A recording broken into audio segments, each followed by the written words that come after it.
Ayan, magandang umaga po sa ating lahat. Ayan, ito yung dapat sa atin pag weekend. Ayan. Ito po ba ay kakain po kayo ba ng ganito? Sa totoo lang dito po ako lumaki, guys.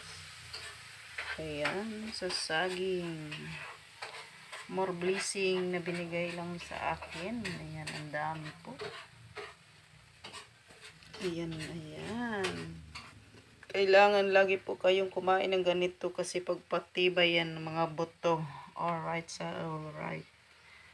Ayan, ang saging. Pag hindi rin kayo makatulog, ang balat naman ay lagain lang din po. Ayan.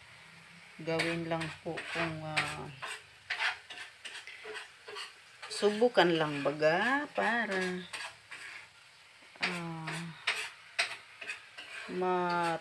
naramdaman nyo kung talagang epektibo siya ang balat ng saging pag hindi kayo makatulog.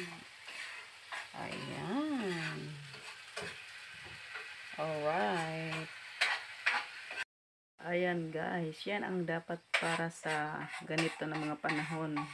Huwag laging mantika, huwag laging kanin kasi para malayo sa mga sakit or high blood. Ayan. Thanks for watching.